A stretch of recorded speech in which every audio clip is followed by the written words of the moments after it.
Education system में revolutionary change लाने की सख्त जरूरत है, नहीं तो सिस्टम बद से बदतर बन जाएगा।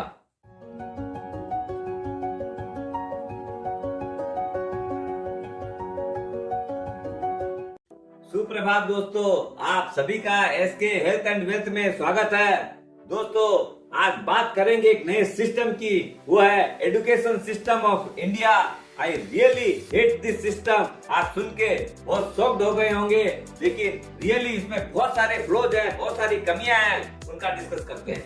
आज का जो टॉपिक है अपने अभी एंड न्यूज चैनल वालों से लिया है। मुझे ये टॉपिक बहुत ही ज्यादा अच्छा लगा, क्योंकि एजुकेशन एक ऐसी चीज है, किसी भी देश को उन्नत करने के लिए जो बच्चे हैं वो देश के भविष्य होते हैं। अगर उन लोग की ग्रोथ अच्छी अगर बनेगी तो पूरा देश आगे बढ़ेगा। मेरी हर देशवासियों से अपील है हाथ जोड़ के कि अपने ये जो पॉइंट्स अपने आज बोल रहे हैं उनसे के ऊपर ध्यान दें और बच्चों का ग्रोथ उसे सही करें। दोस्तों, वीडियो अपने बड़ी मेहनत से बना रहे हैं तो लाइक तो बनता है, और आप लोगों का कंटिन्यूअस मुझे सपोर्ट मिलता है, उससे भी बहुत मोटिवेटेड रहते हैं कि अपने अच्छे अच्छे टॉपिक्स के ऊपर वीडियो बनाएं और लोगों को लाभ दें। मेरे हिसाब से कुछ एक ऐसे टॉपिक्स हैं, कुछ एक ऐसी कंप्लेंट्स हैं जिसके ऊपर अपने को ध्यान देना चाहिए और अपने उनको ठीक करने की कोशिश करनी है। सबसे पहली जो पॉइंट है वो है लोनलीनेस। आप किससे बात करें? आज के दिन अपने जो परिवार जो है वो भी न्यूक्लियर फैमिली बनती जा रही है, और बच्चा या तो एक होता है मैक्सिमम दो, तो बच्चे किससे बात करें? इस चक्कर में क्या होता है कि बच्चे हेस्टी डिसीजन ले लेते हैं क्योंकि कोई सजेशन देने वाला ही नहीं है।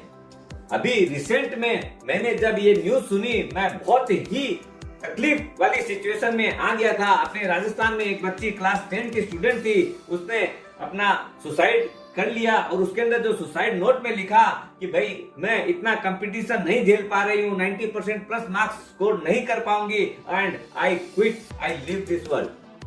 आज का जो एजुकेशन सिस्टम है वो इतना कंपटीशन क्रिएट कर रहा है, इतना स्टडी का प्रेशर बच्चे के माइंड के ऊपर दे रहा है। क्यों? ये कोई जरूरी नहीं कि हर कंपटीशन हेल्दी हो। ये जो अनहेल्दी जो एटमॉस्फेयर क्रिएट हो रहा है उसको रोकना है।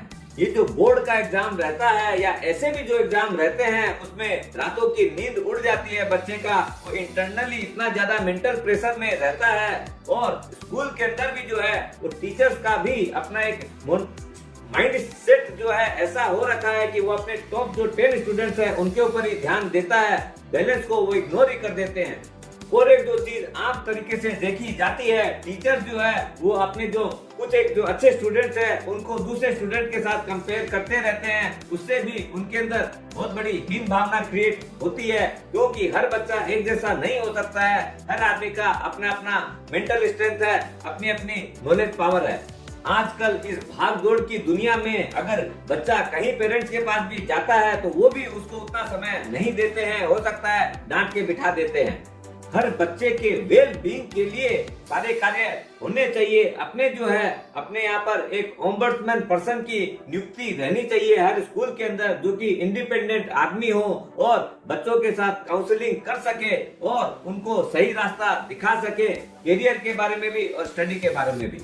मेरी हर पेरेंट से रिक्वेस्ट है कि अपने बच्चों से सिर्फ पढ़ाई की ही बात न करें, क्योंकि देखिए बच्चा अपनी अपनी जगह अपने हिसाब से पढ़ता ही है। क्यों कि पढ़ाई भी बच्चे को ही करनी है, अपने उसके बिहाफ में पढ़ाई कर नहीं सकते हैं। यूजुअली क्या है, अपने कोई भी रिलेटिव्स हो चाहे कोई भी हो, जब भी बच्चे से बात होती है तो सबसे पहला जो पॉइंट रहता है, टॉपिक रहता है, वो पढ़ाई का ही रहता है। तो ऑलरेडी वो बच्चा प्रेशर में रहता है, फिर अपने बात पढ़ाई की ही करते हैं तो उसको कोई रूप ही नहीं मिलता है। अपने को जब भी बात करें बच्चे से अदर देन उस टॉपिक को छोड़ के बात करनी चाहिए, तो बच्चा रिलैक्स फील करता है, वो अपने बारे में उसके अंदर क्या चल रहा है उसके बारे में बात कर सकता है। दूसरा पॉइंट है, अपने बच्चों को पूरे सिस्टम को रोबोट की फैक्ट्री बना डाले हैं। 19th सेंचुरी में रोबोट मैकनली बोल के एक बंदा आया था इंग्लिश सिस्टम की तरफ से, जो अपने इंडिया में स्टडी किया कि अरे भाई यहाँ पर तो बड़ा ही सिस्टम सुंदर है, क्योंकि उस टाइम में अपने यहाँ गुरुकुल की पद्धति थी। बच्चे वृक्ष के नीचे खूब शांति से पढ़ते थे और एक दूसरे से मिलजुल के पढ़ते थे। उस टाइम में कोई भी कंपटीशन नहीं था।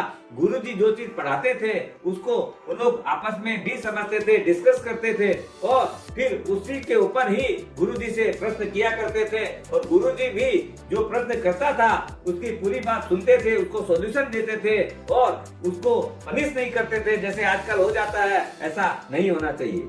जब मिस्टर थॉमस ने देखा कि अपने गुरुकुल के अंदर सब कोई सुसंस्कृत माध्यम से बच्चों को बड़ा किया जा रहा है, अपने आसपास का जितना वातावरण है उसके बारे में उनको जानकारी दी जाती है, पशु है, पक्षी है, अपने कैसे खेती होती है और प्लस एक दूसरे के अंदर बहुत बड़ा सामंजस्य था, एक दूसरे के साथ संवाद था। उससे क्या है कि एक दूसरे से प्रेम भी रहता था और लोकल लैंग्वेज में अपने सुंदर तरीके से उस चीज को समझ रहे थे। जब मिस्टर थॉमस ने देखा कि इससे तो अपने को इसमें फूट नहीं डाल पाएंगे तो उन्होंने डिवाइड एंड रूल वाली चीज उनके माइंड में आई और एक सूट बूट वाला एक इंग्लिश पद्धति का सिस्टम उन्होंने अपने दिमागों में डाला कि भाई और प्लस जो लोकल है वो अच्छा नहीं है, जो हम लोग देंगे उसकी क्वालिटी बेटर है। ये चीज भी हम लोग के दिमाग में घर कराई उन्होंने। एक स्लैब वाली मेंटेलिटी अपने माइंड में पैदा की और अपनी जो मजबूत जड़ें थी उसको भी उन्होंने काटना शुरू कर दिया। ये जो वेस्टर्न पद्धति वाली सूट बूट वाला जो सिस्टम है और फिर अपना जो इंडस्ट्रियल रेवोल्यूशन के अंदर उन्होंने अपने को और ज्यादा स्लेवरी दासत्व वाला काम कराया। टाइम से आओ, टाइम से जाओ, ये काम सही करो, क्वेश्चन मत करो, जो बात हमने बोली है उसी को ही आपको मानना है, उसी को ही फॉलो करना है। अपनी आजादी के 75 साल बाद भी आज भी अपने इंग्लिश सिस्टम के जो है ना स्लेव बने हुए हैं, अपने उससे बाहर निकल ही नहीं पा रहे हैं, बल्कि और भी ज्यादा दलदल के अंदर घुसते जा रहे हैं। लेकिन अभी एक समय है जब अपने को ही इस सिस्टम को ठीक करना पड़ेगा, अपने मन में क्रांति लानी पड़ेगी और अपने को सही बनना है। किसी भी बच्चे की भिन्न भिन्न आइडियोलॉजी हो सकती है, विचारधारा अलग हो सकती है, लेकिन ट्रुथ को अगर खोजेंगे तो वो हमेशा एक ही रहता है। सिस्टम हो सकता अलग हो, अपना हमेशा लॉजिकल सिस्टम रहा है जहाँ पर स्क्रूटनी करके अपने उसको सत्य तक पहुँचे थे। अपने इसके सबसे बड़े उदाहरण जो है वो है महाभारत और रामायण। उसके अंदर भी आपने देखा होगा कि अपने यहाँ पर गुरु को भी सवाल कर सकते हैं, इवन भगवान को भी उनके भक्त ने अर्जुन ने उसका सवाल किया था, हे कृष्ण क्या मैं अपने गुरु के साथ में युद्ध कैसे करूं मैं। तो आज क्या है अपना अगर वो जो शिष्य अर्जुन जो है गुरु द्रोणाचार्य के सामने में युद्ध करने के लिए जा रहा है तो इसका मतलब वो बैड शिष्य हो गया, ऐसी बात नहीं है। अपना पक्ष कैसा है, किसके कहाँ पर क्या कार्य कर रहे हैं वो महत्वपूर्ण है। तो भगवान कृष्ण ने उनको पूरा एक्सप्लेन किया था कि किस तरीके से अपने धर्म युद्ध कर रहे हैं। अपने को क्योंकि गुरु अधर्म की तरफ है तो अपने उसके अगेंस्ट में अगर हथियार उठाते हैं तो कुछ गलत नहीं है, ऐसी ही अपनी पद्धति थी। लेकिन आज का जो युग है वो रोबोट का युग आ गया है, आर्टिफिशियल इंटेलिजेंस का युग आ गया है। आदमी की अपनी जो क्रिएटिविटी है वो खत्म होती जा रही है, अपने सिर्फ उनको देखते हैं और फॉलो कर रहे हैं। तीसरा है अनफेयर एडवांटेज। दोस्तों जब रेस होने जा रही है तो सबको बराबरी का मौका बराबरी से ही स्टार्ट होनी चाहिए। ऐसा नहीं है कि अपने जहाँ खड़े हैं कुछ बच्चे जो है अपने से 5-10 फीट आगे खड़े हैं तो निश्चित तौर पे उन लोग तो आगे बढ़ेंगे ही। दूसरा है जब कोई आदमी पैदल दौड़ रहा है और दूसरा आदमी साइकिल के ऊपर चल रहा है तो ये कैसी एडवांटेज है, ये कैसी रेस है। अपने को इक्वलिटी की चीज होनी चाहिए तभी वो चीज सही मानी जाएगी। ये एक अनहेल्दी कंपटीशन है, अनहेल्दी या अनफेयर चीज नहीं होनी चाहिए। जैसे लाइफ के अंदर भी हमेशा सब चीज फेयर नहीं होता है, वैसे ही एजुकेशन सिस्टम भी है, लेकिन लाइफ को अपने चेंज नहीं कर सकते हैं, एजुकेशन सिस्टम को कर सकते हैं। इसका बेस्ट एग्जांपल है आज बच्चा कहाँ पैदा होगा ये उसके हाथ में नहीं है, लेकिन जहाँ भी वो पैदा हुआ अगर पेरेंट्स के अंदर उनको अगर उन लोग फाइनेंशियली बहुत साउंड है तो उन लोग बहुत बड़ी स्कूल में डलवा सकते हैं उसको, भले उसका मार्क्स उतना अच्छा नहीं आता है। तो ये जो अनफेयर एडवांटेज बच्चे को मिलती है अपने पेरेंट्स के द्वारा, ऐसा भी नहीं होना चाहिए। अपने फिल्मों में भी बहुत बार बहुत सारी चीजें देखते हैं कि बच्चा स्मार्ट होना चाहिए, लेकिन चतुर जैसा नहीं होना चाहिए कि रट्टा मार के अपने मार्क्स ले आए, भले कुछ भी हो उसको सब्जेक्ट समझना ही नहीं है, ऐसा नहीं होना चाहिए। आज के दिन जिनका मार्क्स 99% भी आता है वो भी खतरे की घंटी में खड़ा रहता है। जो भी कैट के एग्जाम है, IIT, IIM के एग्जाम है, वहाँ पर इतनी तकड़ी भीड़ है, इतना तगड़ा कंपटीशन है कि बच्चा परेशान हो जाता है। मेमोरी भी बच्चे की कई तरह की होती है, कई जनों की फोटोग्राफिक मेमोरी होती है, कुछ भी बच्चा देख लेता है तो भी उसको याद हो जाता है। कुछ बच्चे हैं वो एक्टिविटी से ही सीखते हैं, अपना एक साथ में प्रोलॉन्ग कंसंट्रेशन नहीं कर पाते हैं। कुछ एक बच्चों की ऑडिटरी मेमोरी होती है, मतलब उन लोग सुनकर ही ज्यादा सीख पाते हैं। आज के दिन हर बच्चा अलग है, हर बच्चा स्पेशल है, यूनिक है।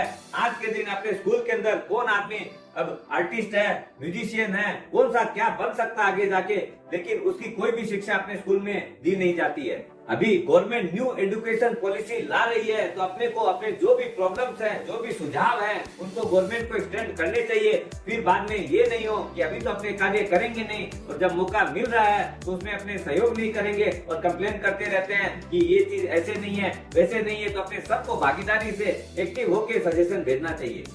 इससे अपना यूथ जो है अपने इंडिया में ही रोक पाएंगे, नहीं तो जैसे भागते हैं उन लोग विदेश की तरफ, वैसे ही भागते रहेंगे और भारत का जो टैलेंट है वहां चला जाएगा। इसलिए अपने एजुकेशन सिस्टम को स्ट्रॉन्ग बनाना है, अपने सबको उसमें सहयोग देना है। स्वस्थ रहो, मस्त रहो और एजुकेशन सिस्टम को स्ट्रॉन्ग बनाने में सहयोग करो।